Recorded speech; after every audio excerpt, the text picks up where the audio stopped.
Selamat pagi, Shalom. Selamat mengikuti Menara Doa Pagi.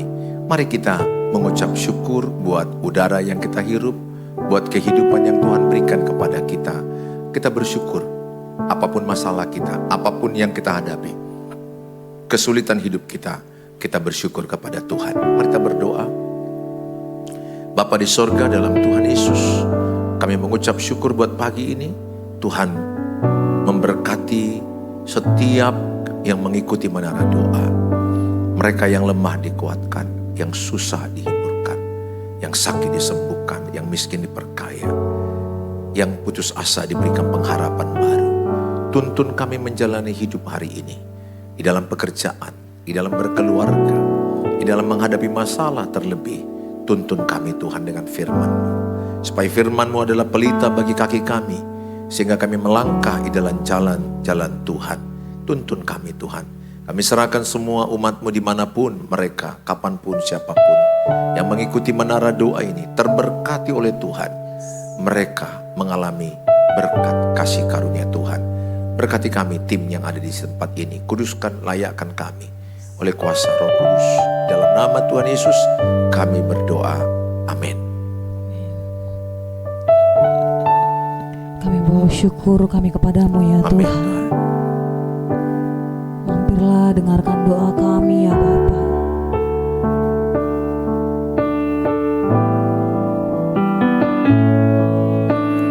Mampirlah dengar doaku,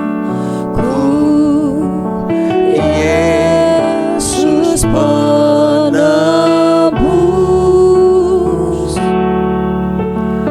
Orang lain kau hampiri, jangan jalan terus. Yesus Tuhan. Yesus Tuhan, dengar doaku. Orang lain kau hampiri, jangan jalan terus. Di hadapan tahta rahmat aku menyembah. Di hadapan tahta rahmat aku menyembah, tunduk dalam penyesalan. Tuhan tolong aku,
mengasihi kami, memelihara setiap kami dengan kasih yang indah. Terima kasih ya Yesus yang baik. Kau Allah yang luar biasa, yang bekerja atas hidup kami, Bapa. Engkau Tuhan yang Kami baik, bawa syukur, menyediakan masa kami depan sembah yang penuh harapan, Allah, masa Allah depan yang damai pedulikan hidup sejahtera. kami. Terima kasih Yesus Tuhan, Kami mengalir kuasa-Mu Terima kasih di tempat Bapa. tinggi. Kami bersyukur. Yesus, Haleluya. biar kuasa Tuhan mengalir bagi kami.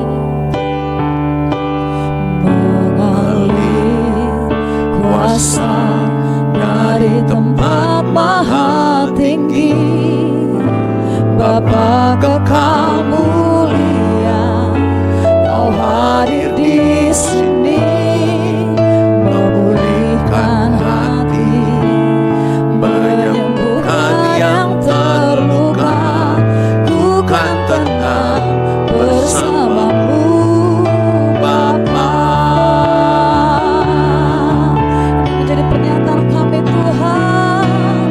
Mengalir kuasa dari tempat maha tinggi, Bapa kekal mulia, Kau hadir di sini, memulihkan hati, menyembuhkan yang terluka. Ku kan tenang bersama-Mu, Bapa. Ku kan tenang bersama-Mu, Bapa. Ku kan tenang bersama-Mu, Bapa. Bapa di sorga, dalam Tuhan Yesus kami dengarkan firman-Mu. Urapi kami semua dengan Roh Kudus, mampukan kami memahami firman Allah, dan terlebih mampukan kami menjadi pelaku firman Allah. Terima kasih Bapa, dalam Tuhan Yesus kami berdoa. Amin. Shalom, selamat pagi, selamat bertemu kembali dalam Menara Doa Pagi. Apabila Bapak Ibu belum subscribe, saya berharap Bapak Ibu bisa subscribe dan bagikan link ini kepada banyak orang. Dengan membagi link ini, Bapak Ibu terlibat di dalam pemberitaan firman Allah. Hari ini kita diberkati dengan tema memberi dengan hati yang benar, bukan dengan keterpaksaan. Memberi dengan hati yang benar, bukan dengan keterpaksaan. 2 Korintus 9 ayat 7. Hendaklah masing-masing memberikan menurut kerelaan hatinya, jangan dengan sedih hati atau karena paksaan, sebab Allah mengasihi orang yang memberi dengan sukacita. Tulis dalam kolom, saya mau memberi dengan sukacita. Tulis dalam kolom. Jadi saudara kalau memberi dengan sukacita. Saya mau memberi dengan sukacita. Saudara yang saya kasihi, Allah tidak pernah meminta pemberian yang lahir dari tekanan. Ia menghendaki pemberian yang lahir dari hati yang telah disentuh oleh kasih karunia-Nya. Kata Yunaninya hilaros diterjemahkan sebagai memberi dengan sukacita. Dari kata inilah muncul kata Inggris hilarios yang menggambarkan kegembiraan yang tulus. Tuhan lebih memperhatikan motivasi hati daripada jumlah pemberian. Jadi Tuhan lebih memperhatikan motivasi hati saya di dalam memberi daripada jumlah yang saya beri. Kalau saya beri 10 juta untuk menyumbang bencana alam, tapi hati saya ingin dikenal, atau hati saya supaya mereka memilih saya menjadi anggota dewan, hati saya supaya mereka hormati, itu adalah motivasi yang salah. Dalam 1 Samuel 16 ayat 7 dikatakan Tuhan melihat hati. Manusia melihat apa yang di depan mata. Bahkan saya khotbah begini pun. Apa motivasi saya? Apakah motivasi saya karena uang? Karena ingin dikenal? Karena faktor ingin diakui orang? Kalau itu motivasi saya, itu adalah dosa di mata Tuhan. Itu salah. Saya harus memberikan firman, menyampaikan firman ini, menara doa pagi ini harus dengan hati yang benar. Bahwa ini saya lakukan dengan sukacita, sukarela, tanpa paksaan. Saya lakukan ini untuk memuliakan Tuhan. Tanpa motivasi uang, pengakuan orang lain, tidak. Tidak boleh motivasi itu ada di hati saya. Demikianlah kita memberi kepada orang yang korban bencana alam. Kepada orang susah, kepada panti asuhan, kepada orang-orang yang ada kita jumpai di jalan yang lemah. Ketika kita memberi, berilah dengan sukacita, sukarela. Bahkan Alkitab mengajarkan kita memberi dengan tersembunyi. Apabila tangan kananmu memberi, jangan tahu tangan kirimu. Artinya apabila engkau memberi, jangan ceritakan ke orang lain. Jangan ungkit-ungkit apa yang kau berikan. Apa yang Bapak Ibu telah beri kepada seseorang, jangan ceritakan ke orang lain. Bukan seringkah kita mendengar ada kalimat, dari akunya AC gereja itu. Dari akunya mobil gereja itu. Dari akunya kebutuhan pendeta itu. Dari akunya kebutuhan kemanakanku ini. Ini orang kampung, di rumahku menjadi orang hebat, aku yang menyekolahkan dia, aku yang memberi dia. Nah, ini ciri orang tidak tulus. Orang yang tulus itu memberi dan melupakan. Tulis dalam kolom, saya mau memberi dan melupakan apa yang kuberi. Itu, beri dan lupakan, beri dan lupakan. Gak usah ungkit, gak usah ceritakan, gak usah banggakan apa yang kita beri. Karena apa yang kita terima dari Tuhan sudah jauh lebih besar. Apa yang kita terima? Nyawa Tuhan, keselamatan, hidup kekal, salibnya. Itu udah lebih. Apalagi mau kita banggakan. Kalaupun kita bisa memberi itu kehormatan, kasih karunia Tuhan kepadamu. Dan Tuhan juga berkata, berilah dari apa yang ada padamu. Jadi kalau Tuhan tahu saya tidak punya duit 1 juta, nggak mungkin saya beri. Saya ternyata punya duit 100.000 atau 10.000 atau 1.000. Itu berilah apa yang ada padamu.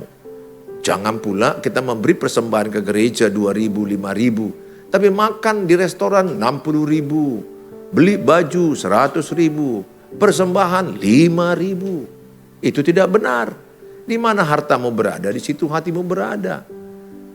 Kita mulai memberi angka yang terbaik sebisa kita, semampu kita. Dan Alkitab bilang orang yang menabur sedikit akan menuai sedikit. Itu dalam 2 Korintus 9 ayat 6. Orang yang menabur sedikit akan menuai sedikit. Orang yang menabur banyak akan menuai banyak. Tabur banyak supaya engkau menuai banyak. Arti sedikit dan banyak sesuai dengan kemampuan. Sesuai dengan kemampuan kita berbeda-beda.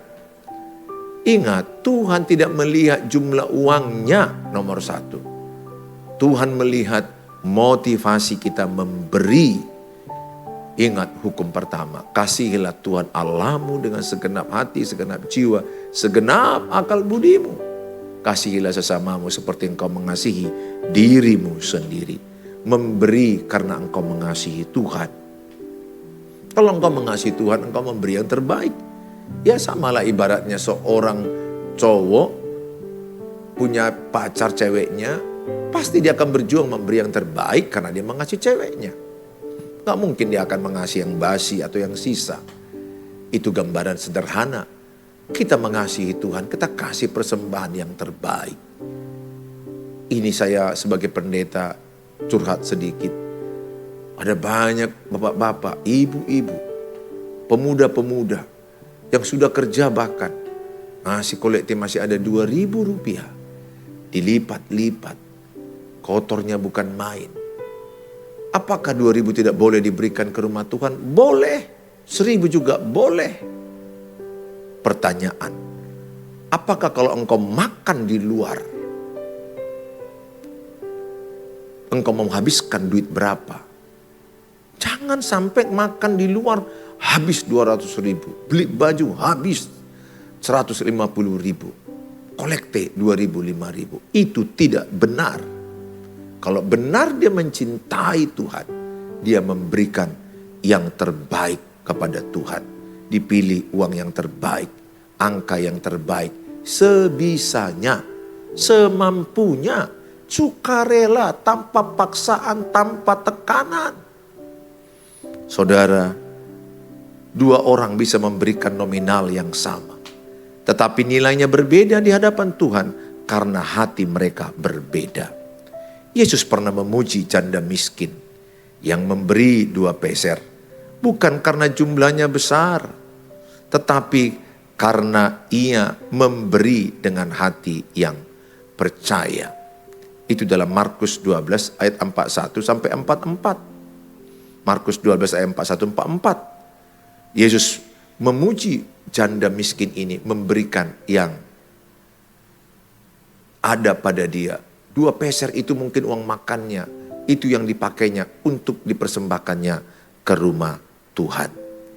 Sementara orang kaya itu mungkin mengasih 1 juta 100.000, tapi dia mungkin punya rekening 10 juta 100 juta. Jadi Tuhan melihat hati, memberi dengan berkorban itu jauh luar biasa. Berikan hidup kita kepada Tuhan dengan sukacita. Jangan melayani karena tekanan atau ingin dipuji. Jadikan setiap pemberian sebagai ungkapan syukur kepada Allah. Amsal 3 ayat 9. Muliakanlah Tuhan dengan hartamu dan dengan hasil pertama dari segala penghasilanmu. Amsal 3 ayat 10. Maka lumbung-lumbungmu akan diisi penuh sampai melimpah-limpah. Dan bejana pemarahanmu akan meluap dengan air buah anggurnya. Percayalah, orang yang memberi tidak pernah miskin di hadapan Tuhan. Memberi bukan makin berkurang uangmu. Tuhan akan kembalikan dengan caranya. Tapi jangan memberi kalau aku kasih 1 juta, Tuhan kembalikan 10 juta. Saya kasih 1 juta, Tuhan kembalikan 100 juta. Itu pemberian yang salah. Itu hitung-hitungan. Berilah dengan tulus karena engkau mengasihi Tuhan. Tolonglah orang yang lemah. Tolonglah orang yang lagi susah. Tolonglah kemanakanmu, saudaramu, adikmu, abangmu, sebisamu. Tolonglah. Beri dengan tulus. Jangan ingin dipuji, jangan ingin diakui, jangan ingin diucapkan terima kasih. Berikan saja. Persembahanmu itu mempermuliakan Tuhan. Mari kita berdoa. Bapa di surga dalam Tuhan Yesus, kami bersyukur buat pagi hari ini. Kami diajarkan memberi dengan tulus ikhlas. Memberi dengan hati yang benar, tanpa tekanan, tanpa paksaan. Dan ketika kami memberi, orang lain tidak perlu tahu. Kami mau memberi dengan tersembunyi. Hanya Tuhan dan kami yang tahu. Kami memberi yang terbaik karena Tuhan lebih dahulu memberi yang terbaik. Nyawamu untuk kami. Ajarkan kami murah hati. Menolong orang yang susah. Menolong orang yang membutuhkan pertolongan. Kami bersyukur Tuhan, kami serahkan hidup kami dalam tangan-Mu. Jadikan kami pelaku-pelaku firman Allah. Bagi saudara yang sakit, angkat tangan kanan. Taruh di bagian tubuh yang sakit. Di dalam nama Tuhan Yesus Kristus. Bagian tubuhmu yang sakit. Dengan iman oleh bilur-bilurnya. Oleh kuasa Tuhan. Sakit penyakitmu diangkatnya. Semakin hari engkau makin sembuh. Makin sehat. Tuhan urapi obat-obat, tenaga medis, rumah sakit yang dikunjungi. Dan tetap perkatakan, aku sehat, aku sembuh. Walaupun masih ada sakit yang kita rasakan. Tuhan jamah engkau, Tuhan sembuhkan. Kami juga berdoa bagi rumah tangga yang bersoal, yang ribut, yang pisah-pisahan. Rumah tangga yang selalu bertengkar. Hamba-Mu berdoa dalam Tuhan Yesus, turunlah roh damai sejahtera. Rukun damai dalam suami istri. Supaya anak-anak mereka juga rukun damai. berkat Tuhan turun kepada keluarga yang rukun damai. Berusahalah hidup rukun damai. Kami juga berdoa bagi mereka yang susah keuangan, pekerjaan, masalah anak-anak yang belum bertobat. Mereka yang membutuhkan penjualan rumah, penjualan tanah. Mereka yang sedang mendoakan anak-anak ujian. Mereka yang sedang mendoakan anak-anaknya supaya menikah dapat keturunan. Apapun yang mereka tulis di kolom-kolom YouTube ini, urapilah Tuhan, jawablah Tuhan, jamalah sesuai dengan kehendak-Mu. Di dalam Tuhan Yesus, Tuhan menjamah engkau. Tuhan menjawab doa-doamu. Terimalah dengan iman. Semua indah pada waktunya. Di dalam nama Tuhan Yesus kami berdoa. Amin. Mari kita ucapkan doa Bapa kami. Bapa kami yang di sorga, dikuduskanlah namamu, datanglah kerajaan. Jadilah kehendak-Mu di bumi seperti di sorga. Berikanlah kami pada hari ini makanan kami yang secukupnya. Dan ampunilah kami akan kesalahan kami. Seperti kami juga mengampuni orang yang bersalah kepada kami. Dan janganlah bawa kami ke dalam pencobaan, tapi lepaskanlah kami daripada yang jahat. Karena Engkau yang punya kerajaan dan kuasa dan kemuliaan sampai selama-lamanya. Amin. Angkatlah kedua tanganmu, bawalah berkat Tuhan. Tuhan menyinarkan wajahnya padamu. Tuhan menyertai, melindungi engkau. Tuhan menyembuhkan sakit penyakitmu. Tuhan selamatkan seisi rumahmu. Tuhan membuat engkau berhasil dan beruntung. Bawalah berkat damai sejahtera dari Allah Bapa, cinta kasih sempurna Tuhan Yesus, penyertaan Allah Roh Kudus menyertai kita sekarang sampai selama-lamanya. Di dalam Tuhan Yesus Kristus yang percaya sama-sama katakan amin. Bapak Ibu yang belum subscribe, jangan lupa subscribe dan bagi link ini kepada banyak orang. Dengan membagi link ini Bapak Ibu sudah terlibat pemberitaan firman Tuhan. Bagi yang mau konseling mohon sabar. Saya sudah mendapat begitu banyak, ratusan bahkan mungkin ribuan konseling di 0811 63 73 47. Jangan di call, hanya di chat aja karena jadwal saya sudah sangat padat. Bapak Ibu yang sudah menabur, mendukung pelayanan hamba-hamba Tuhan lewat rekening yang ada, saya ucapkan terima kasih. Tuhan mengembalikan berlipat ganda bagi Bapak Ibu. Dan kita jumpa besok pagi jam 5 waktu Indonesia Barat. Shalom.